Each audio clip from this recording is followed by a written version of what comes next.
Magandang araw po sa lahat. Gagawa tayo ng reaction video sa pinagsasabi ng taong ito. Hinihiling ko lang naman po sa mga nakikinig na atin pong magkaroon po tayo ng batayan na ayon sa Biblia.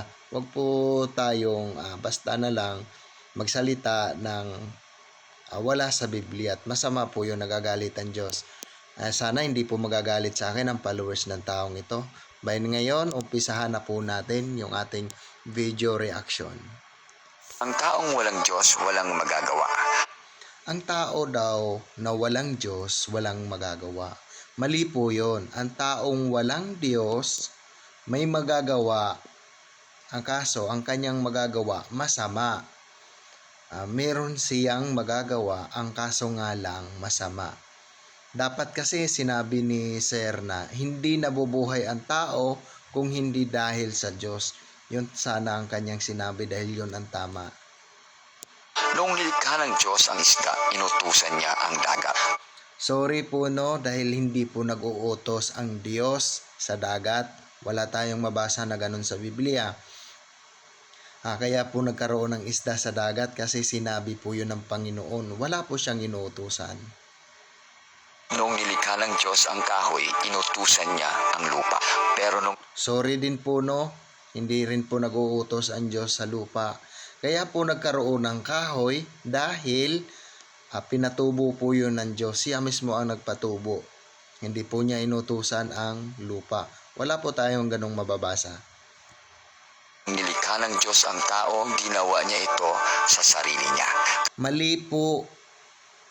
Hindi ginawa ng Panginoon ang tao para sa kanyang sarili, kundi ginawa ng Panginoon ang tao para sa kanyang anak. Dahil ang kanyang anak ang panganay sa lahat o pinakauna sa lahat. Una pa po siya sa anghel. Una pa po siya dito sa ating mundo. Yan po ang lagi nating tatandaan. Kaya ang sabi niya, likhain natin ang tao ayon sa ating wangis. Kung napapansin ninyo ang talata, ang sabi, likhain natin ang tao ayon sa ating wangis. Noong paglikha ng Panginoong Diyos sa tao, may katulong siya. Ang kanyang katulong, ang kanyang anak. Ang kanyang anak na bugtong na anak ng Diyos. Yan po ang kanyang katulong sa paglikha ng tao. Kung ilalayo mo ang isda sa dagat, siya'y mamamatay. Kung bubunutin mo ang kahoy sa lupa, mamamatay din. Sa parehas, Totoo po yung sinabi niya. In literal, alam po ng lahat yon na kapag ilayo mo yung isda sa dagat, mamamatay. Kapag ang kahoy bubunutin mo sa lupa, mamamatay. In literal, totoo po yon. Alam na po yun ng lahat. sa sitwasyon, kung ang tao wala sa Diyos, mamamatay din.